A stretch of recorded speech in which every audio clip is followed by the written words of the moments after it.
Around this mandala, this sacred spot, may the lotus petals of purity open. Around this mandala, this sacred spot, may the Vajra wall of determination extend. Around this mandala, this sacred spot, may the flames that transmute samsara into nirvana arise. Here seated, here practicing, may our mind become Buddha, the awakened one. May our thoughts become the truth. May our communication with one another be community and connecting.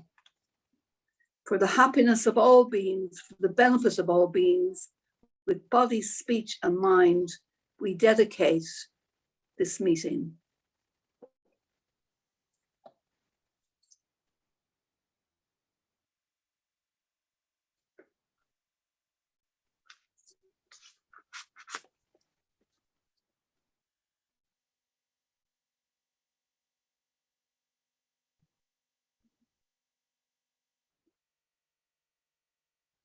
So welcome to class 5, the last class, and well done for staying the distance, you know, and really traveling with this material and bringing it into your heart and your being through your practices here and at home. So tonight, I'll just give you a little outline of what we're going to do tonight. So the first part, we'll do a 2-stage metta bhavana, and then we will also have our last group of the class. It'll be for 15 minutes. And then any time after, we'll have just time for people to share anything that's come up for them over the week or even through the course. And then we will have our usual break, and then Rujamini will come and talk about, yes, very interesting material around working on ourselves and then working for the benefit of others. And very mysterious, but really crucial in terms of the bodhisattva that we were talking about last week, wisdom and compassion. So Rujamini will take that up after the break. So so just to say a few things about where we are with the course. So it's the last class, but it's not the ending. And a lot of you have already done other courses in the centre. So that's great. But for those of you maybe who haven't done that, there's a whole load of information on the Dublin Buddhist Centre on the website around, first of all, around times of meditation that you can just pop in and meditate with other people. And then on a couple of courses that are coming up in the new year. And one is on the worldly winds. So it's quite an interesting course. And the other one is Vision and Transformation, the Noble Eightfold Path. So you can have a look at those and see if any of them interest you. Also, there's a retreat, an online retreat in starting, I think it's the 27th of December for a week. And that's a really good practice if you can carve out the time to come for that. You can check out the retreats on the website, but it also will have groups that will have connection with people and good talks and a bit of ritual as well. So anyway, you can check that and see if you're able and if you have the time. It's very connecting, and at this particular time with these COVID developments, it's nice to get together with like-minded people and to feel, connected at these times. So that's more or less it. So,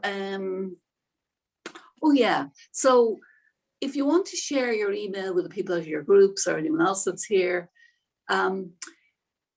do it this evening, because of the Data Protection Act, we can't be doing it for you afterwards. So if that's something you want to do, please do it. So I think that's it. And now we get ready for a meditation.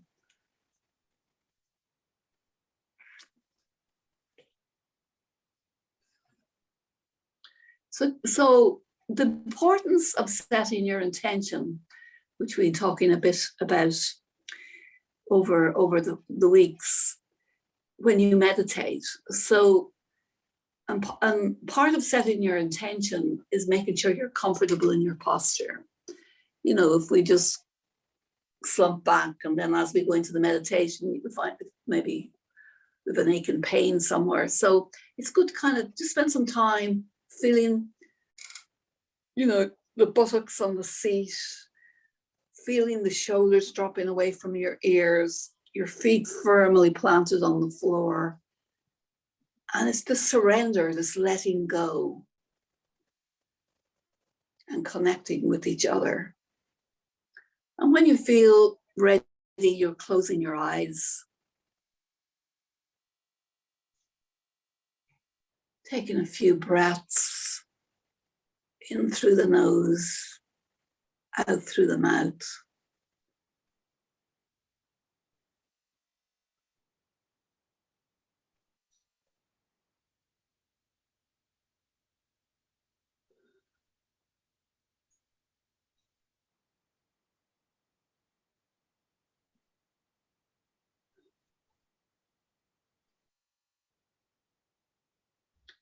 And whatever's been your day up to this point, that's been your day. But from now on, you're going to do your best to be present for the next couple of hours, to be in the moment, letting go of any worries as much as you can, and using the breath to bring you back into the present moment.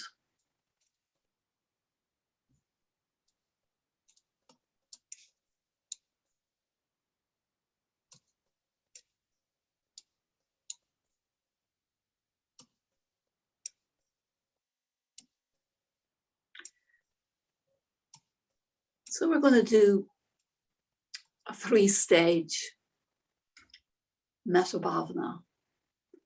In the first stage, it'll be metta for yourself, for completing the course, for connecting with others, making new friends. The second part will be for your group, those people you are talking about this material every week,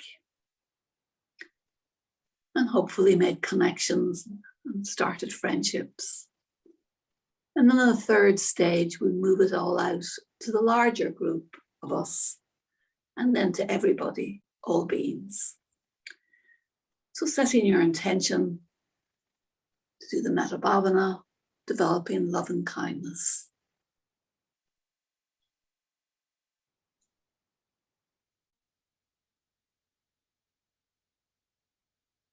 Becoming aware of your heart area, deep within the chest. Rest in that area.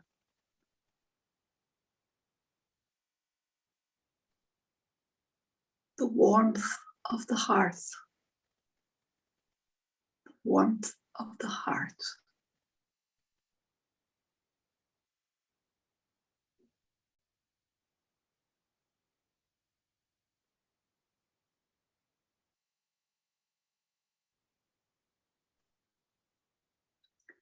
Stage 1, love and kindness for you.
saying to yourself, may I be well.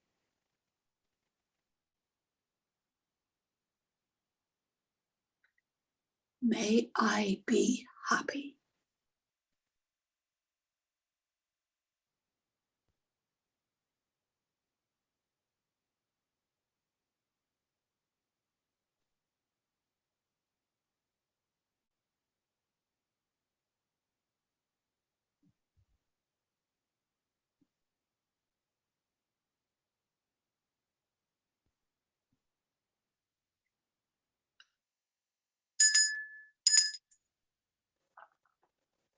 Moving to the next stage, bringing the people that were in your group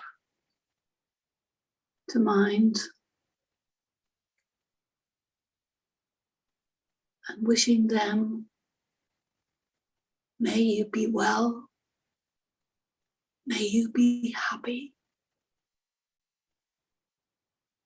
The people in your groups for the last 5 weeks.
And now moving it out to everybody who came on the course.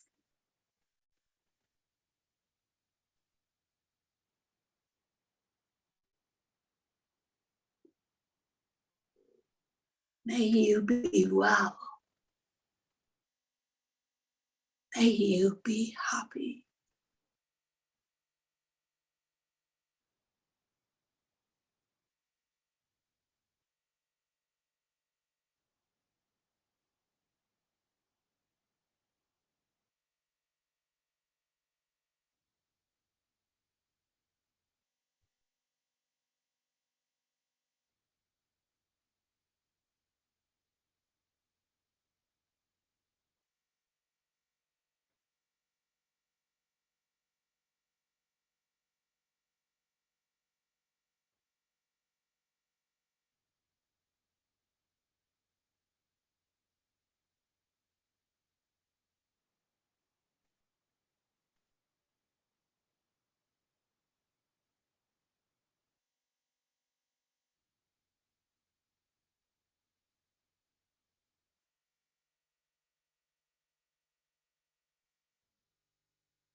And now moving it out to family and friends in Dublin, in Ireland, somewhere else in the world. May you be well. May you be happy.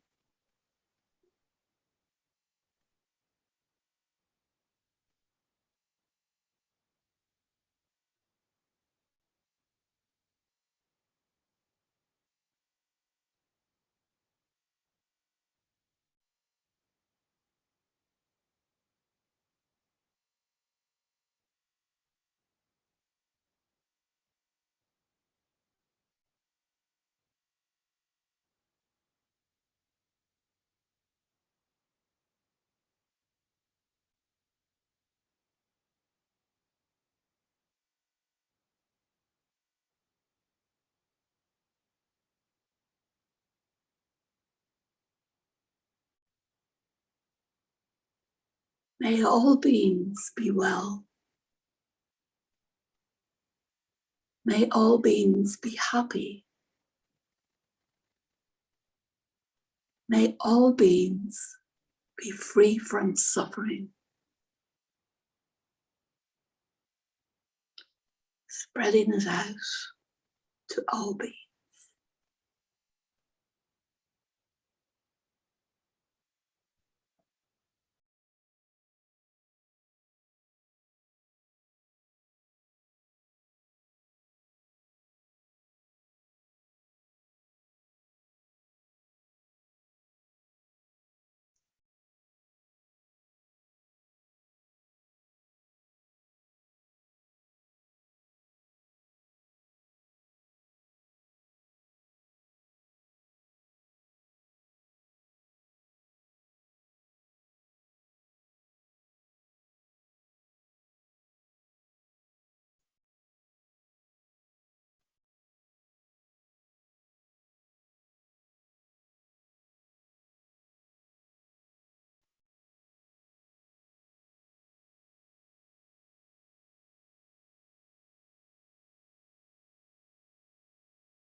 And now letting go of the meditation and just sitting for a couple of minutes.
when you're ready, there's no rush, coming back into the room and opening your eyes.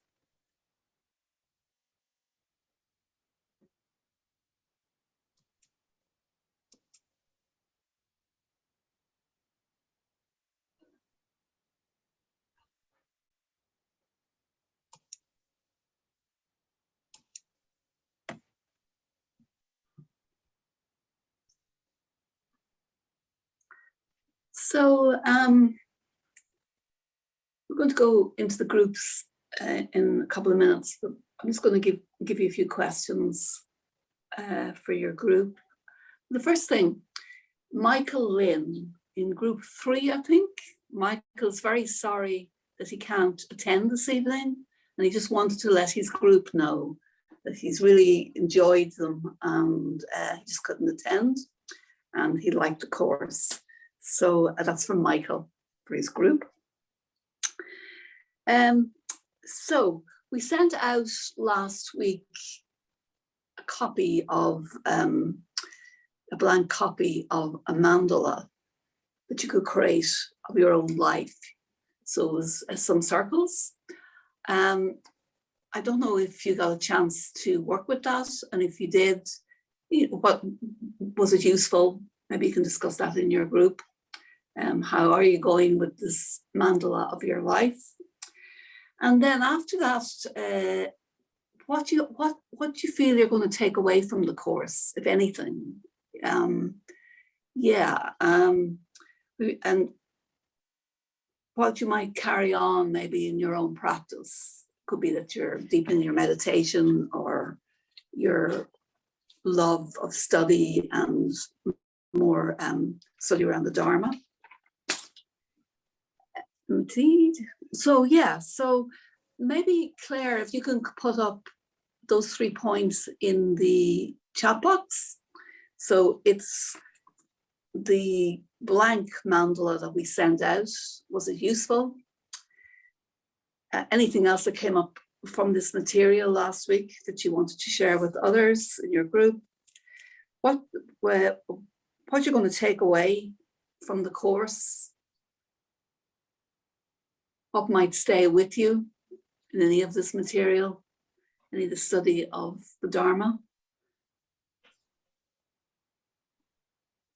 Okay, that's enough. So you've got 15 minutes, and and it's also a time for you to check out with each other, because this is going to be our last group. And if you want to exchange emails and that, you can do that. It's fine. Great. So welcome back, everybody. This is the last half of the last night. And I'm going to be talking about one of the 2 booklets you were given at the start of the course, entitled The Bitendential Value of Being. Not the easiest thing to pronounce. So yeah, as I say, you would have got 2 booklets, and the talk tonight is about that particular theme. Just wanted to say to you, have any of you been to London? Anyone just kind of put your hands up, generous, kind of generous. Any of you been to London? You know that expression on the underground when you kind of step towards the platform where it says mind the gap? I don't know whether they still say that. Okay, just want you to keep that in mind through the talk, and I'll bookend it with a little comment at the end. So it's kind of a mind the gap, I think is the language. Maybe that should be the theme of my talk. Mind the gap. Sounds a lot better than bitendential value of being. Bitendential, by the way, I promise not to use it again because it's really hard to say. It means bi is 2, and tendential comes from the word tendency. So it means 2 tendencies, okay? So this talk was given by the founder of our order and movement, Bhante.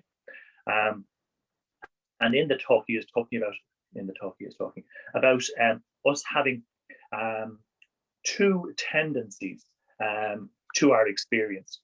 So in a nutshell, what that means was, after the Buddha became enlightened or became awakened, he saw that unenlightened beings, i.e. me, split experience into what's known as self, which is me and all the things, if you like, that I think are under my control, so to speak, and other, or object, everything out there.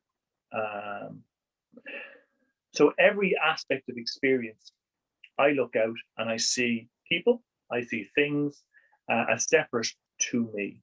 And the Buddha is saying that once he noticed that that's what humans do, it's not our fault, we don't even realize we're doing it, but that's the cause of all our suffering, because we create this artificial or fabricated way of seeing the world in separating out experience between me, the subject, and you guys out there, the object. I should say it doesn't just mean you guys, it can mean things, or nice shiny things that we see out in the world. They're regarded as other or object. So we separate our outer experience. The reason the Buddha says that we suffer because we do this, because we fabricate these two aspects of experience. That's the two tendencies, the bi-tendential, I promise not to say it again, I just did, way that we split out our experience. He's saying when you do that, you create a tension. Yeah, the tension is what causes the suffering, and that's why we suffer. So all of our experience, we look out into the world and we experience with our senses, eye, ear, nose, tongue, body, and in the Buddhist sense, mind.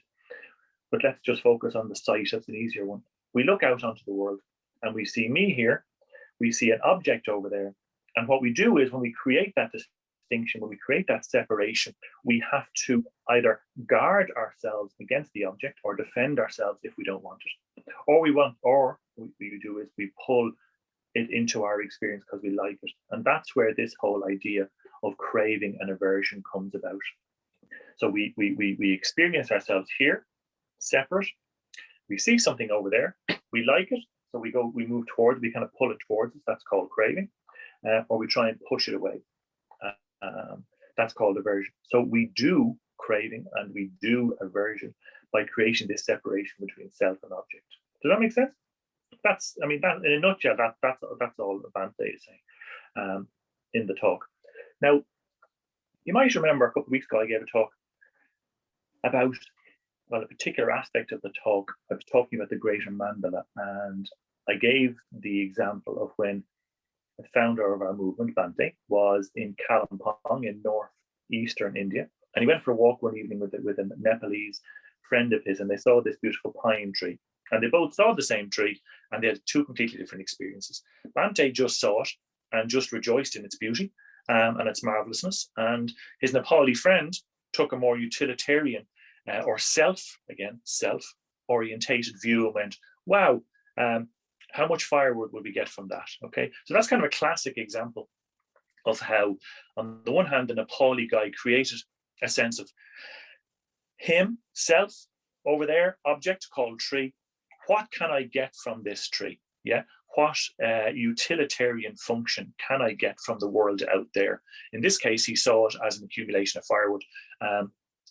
Contrast that with Bhante's experience of just rejoicing in the tree, marveling at it, admiring it, and not having any desire to appropriate it or chop it down or burn it. So that's just, a very, very simple example. You might recall that example I gave it on the first night. It's such a simple example. It's really akin to the way the Buddha or the Bodhisattvas, as we've been talking about, see the world. They don't have any desires to be fulfilled. So there's no subject here, an object over there. There's no tension between the two. They're just there to appreciate. So we've been talking about aesthetic appreciation. The Buddhas, the Bodhisattvas, and in that example, Bhante was just able to stand, look at the tree and admire its beauty because he didn't see himself separate from it. And he didn't, more importantly, have a utilitarian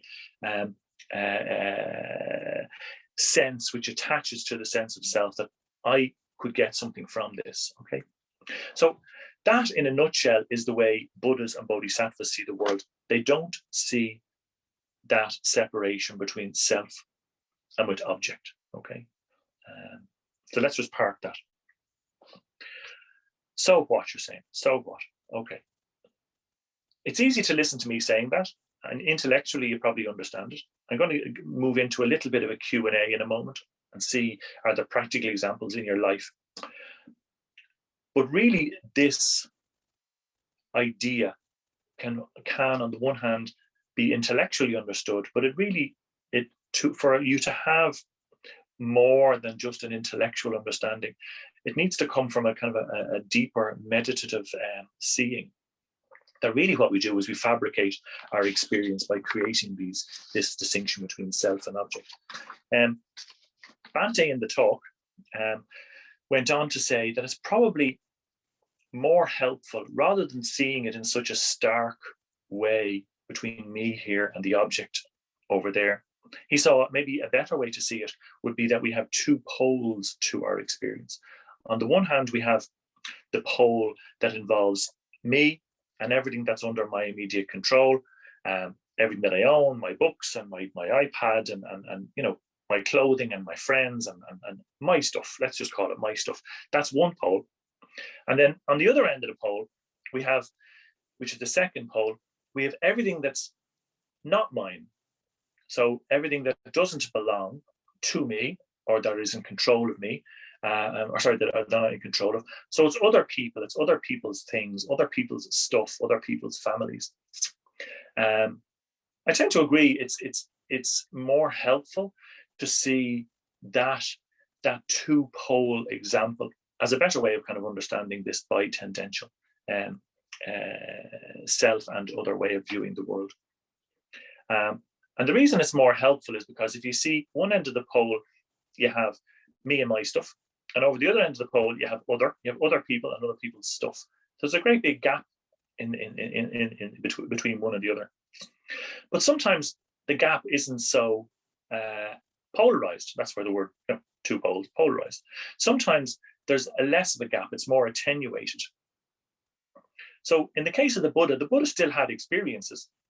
He still spent, as I understand it, the guts of 40 odd years teaching after his enlightenment, if maybe even a little more. He still had experiences, but he no longer identified this narrow subjective pole of his experience. Yeah, his experience took in all of the space, if you like, between the two poles. He had a much broader perspective, and this, in a nutshell, is what the theme of this entire course is about. This is exactly what this greater mandala that you're being invited to consider is all about. That the Buddha had this much broader perspective. So he wasn't it wasn't just all about him, what he can get from the world, how much firewood he can get from the tree, for example. He had a much broader perspective. And that, in essence, is what enlightenment is about.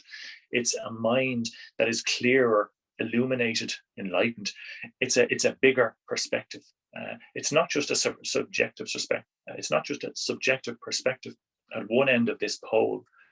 Because even when I do that, your view is kind of like narrow and selfish and kind of small and impoverished. If you're only ever looking out onto the world from that sense of, I'll call it a poverty mentality, where you only look out onto the world with the sense of what you can get from it. And the only person that's important to you in the world is you and maybe your immediate family.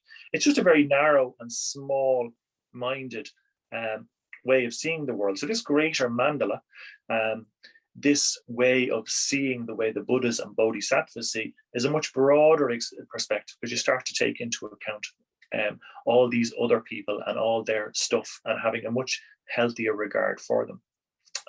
So your world isn't so small. It's not just at this end of the spectrum. It kind of covers the entire sort of range. That is what the enlightened experience is. That is what the greater mandala is. And that's why we've been talking about it for the last, however long on this course. So I just want to say a little bit more practically about the significance of all of this. So if we see it as a pole, and there's me and my subjective experience, it's me and my stuff and my family and my friends, and it's all me over here. And over here you have other people and other people's stuff and other people's families. Yeah? This pole could be a very incredibly selfish, a very wide pole. But I'm going to give you some examples of when the poles might be literally poles apart and when they might not. And just kind of throw it out and see, does that accord with your own experience? So times when you might feel that the poles are very far apart are times when you react to things. There's an order member in the order. His name is Subhuti. He's given a talk, and you'll find it on Free Buddhist Audio, about what he calls reaction practice.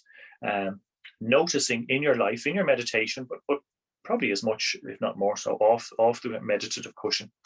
When you have reactions, okay? When you experience craving or hatred, or when pride arises, the ego arises. Do you know those moments where you feel threatened in some way? When you sort of bristle and go, how dare he speak to me like that? Do you know those kind of experiences? If you can think of any, turn off your or unmute yourself there and throw them in. I'd be delighted to hear them, just to know that you know, resonate with experiences, which is where the poles seem very, very far apart, and you are very much attached to this small, tiny way of seeing the world. It's when you're threatened, when you feel jealous, when you're criticized, when someone doesn't agree with you. You know, those kind of moments, there's kind of a righteous indignation. You can feel very narrow and very tight and very small and very, you know, when you're angry. Okay, good, great, fantastic. And I'm going to talk about what we can do about this very small. So you have these two poles. What we're talking about now is operating from this tiny little section of life, this tiny, unenlightened, narrow, constricted, small way of seeing the world. And it's usually when we behave, to use Buddhist language, in unethical ways. So when we feel threatened and jealous and more critical, when we don't get our own way, you know, when there's too much traffic on the road and we're in a hurry, you know, when the weather's crap and we want to do things and we feel frustrated, we see the world, why is it always like this for me? You know, when we're cold and the heating doesn't work or something. Any of those moments where we just see life from this tiny perspective because we're totally consumed with reacting, and self is very much enhanced, and any regard for anyone, especially the others over here, feels a long way away. We're not taking them into account.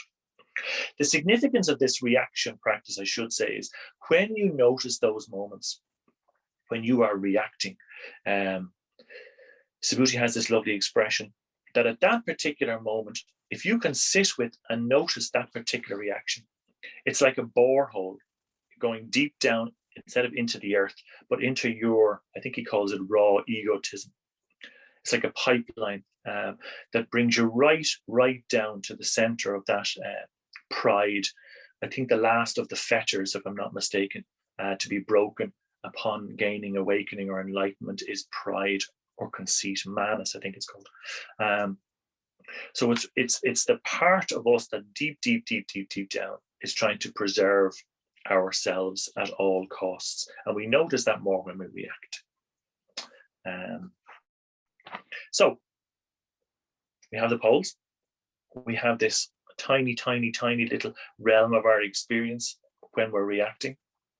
What do you think it might look like when we are a little bit more other regarding and the poles don't seem so far away, when they're a bit closer, where we're less self-referential? We're always going to be self-referential until we're enlightened, let's be honest.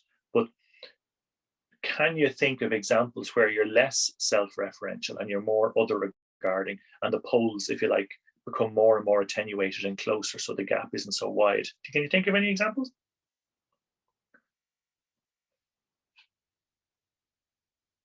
In other words, the opposite of what I've just been describing. When you are generous to people, when you take somebody else in, you listen to their point of view, you, around this time of year, start buying people presents. I don't know whether people are buying Christmas cards. Heard on the radio, people aren't sending Christmas cards anymore. They're giving out at the cost of the post. But anyway, that's another conversation. But when you do bother to go and buy yourself a stamp and a card, and for no other reason than it's Christmas and you want to express, you know, your friendship or whatever, your love, it's when you buy people presents and send them cards, acts of generosity, acts of kindness. When you listen to people, when you're there for people, particularly when they're in need of a chat or an ear, when you, in the Buddhist sense, are available and support people in manifesting their generosity, potential, not generosity, potential. When you see something that perhaps they haven't quite developed, and you're able to point out to them stuff. So being truthful, keeping your word, I'm sure you've had lots of examples where you do something for somebody else. It actually feels quite good, doesn't it? So that's why I think Bante's description of the two poles of experience, the self and the narrow self-referential view over here, and other people's stuff over here, and trying to notice times in your life where it's more attenuated, the poles get closer, you're less obsessed with your stuff, and you're more likely to take the broader perspective that the Buddhas and Bodhisattvas do have, and take more and more people into account. I'll just pause there for a second, just to let the dust settle on all of that. If there's any kind of questions or comments before I kind of just kind of move on. I don't want to kind of rattle through. You might have questions, and I just don't stop and give you a chance. But he's saying upon his enlightenment, he realized that people, unenlightened beings, separate their experience. So you're now sitting here, you're now practicing, you're now becoming a little bit more aware of how the Buddha saw how we do that. We separate experience. And this person you're talking about doesn't see that. The Buddha is saying that we suffer because we do that. This chap or girl doesn't see what you've just seen, and they continue to do that. Okay, they continue to separate their experience into self and other, and there's nothing you can do about that. But, and this is where it gets really, really, really interesting. We've been doing the metta bhavana, which is the cultivation of loving kindness. And as you know, one of the stages in that is the difficult person. Yeah. What we're trying to do in that stage is not manifest artificial, fuzzy feelings of appreciation or in some way turn them into our best friend by the end of the meditation. They never be our best friend. What we're trying to do is sit with the person in our experience, bring them to mind, see if we can cultivate or at least tune into any feelings of kindness or well-wish, which may or may not be there. But if they are there, we're trying to cultivate them for our sake, so that we don't feel so small. And that's the classic, isn't it? The difficult person is way over here, and we're here. We're trying to do the metta bhavana in a way, wishing them well and wishing them happy, is trying to broaden out our very narrow perspective and trying to understand where they're coming from, even though they are just a pain, and even though they won't meet us halfway, because they haven't been on this course and haven't realized how unenlightened beings separate experience into self and other.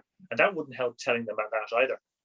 And it would probably complicate your metta bhavana to drop that sort of insight in.